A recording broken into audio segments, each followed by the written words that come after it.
fleurs. Attention aux yeux, les fleurs de François éclosent dans un feu d'artifice. Là, je viens de faire le pistil. C'est vraiment très joli, c'est rouge. Mais avant de planter ces fleurs d'acier, Allez, venez.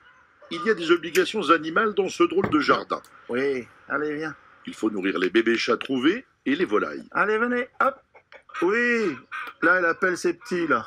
Alors lui, le coq angoissé, enfin voilà, j'apprends le langage des poules, le langage des chats. Depuis 3 ans, chaque jour, il crée son propre langage des fleurs. Le départ, c'est d'offrir des fleurs à une femme que j'aimais. C'était ça l'idée. C'était la première Une fleur en métal. en métal pour que ça tienne, voilà. L'amour a cessé, mais les fleurs continuent. L'endroit s'appelle Magic Hortus. C'est vraiment de l'horticulture, vous voyez, ça c'est la cueillette du matin. C'est quoi? C'est des fleurs que j'ai soudées, que j'ai peintes hier, et aujourd'hui je les accroche au petit pont. Enfin, je suis un habitué, je fais ça tous les jours. On rigole pas. J'ai besoin de mettre de la couleur dans ma propre vie, et si j'arrive à en mettre dans la vie des autres, c'est ce qui me plaît quand les gens viennent voir. C'est mon jardin imaginaire, c'est le jardin de ma vie. Brûlé. Le facteur cheval a construit un palais. François Alix cultive son jardin avec du métal de récupération. Au milieu des couleurs, il y a un monstre.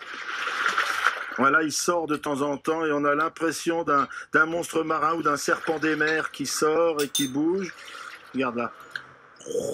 Ça me rappelle mon enfance, le capitaine Nemo. Voilà, ce bruit, j'adore. Un pont clin d'œil aux nymphéas de Monet, le jaune, le rouge et le bleu de Calder et Miro. Pour les arbres, il faut prendre de la hauteur et sortir le matériel lourd sur un air de Mireille Mathieu. Ce qu'il faut savoir, c'est que moi, j'ai le vertige. En travaillant, je me dis, tiens, il faut qu'il y ait une fleur là, alors j'en mets une là. Voilà, celle-là va prendre sa place là. Pour l'instant, le jardin est confidentiel. Eddie, le copain du foot, ami de 40 ans, Ah, coucou. suit le chantier et conseille. Ça, je viens de finir, ça. Ça, on peut les vendre. Hein. Mais toi, tu veux pas vendre, c'est ça qui est le problème. C'était le chaos, presque une décharge, et ça prend une belle forme, c'est très original. Il y a aussi Bernard, le voisin, lui apporte des graines et des vraies fleurs. Merci, c'est gentil à toi. Surtout quand je pensais le nom national, quoi. Je dis, c'est quoi là, tout ça, puis finalement c'est magnifique ce qu'il fait. François a déjà soudé plusieurs milliers de fleurs, construit des ponts. Celui-ci permet de regarder le jardin d'en haut. Ce que je veux montrer ici, c'est que la nature reprend toujours le dessus. L'artiste ne sait pas où il s'arrêtera. Il dispose de 4 hectares, de tout son temps et d'une montagne de métal à souder.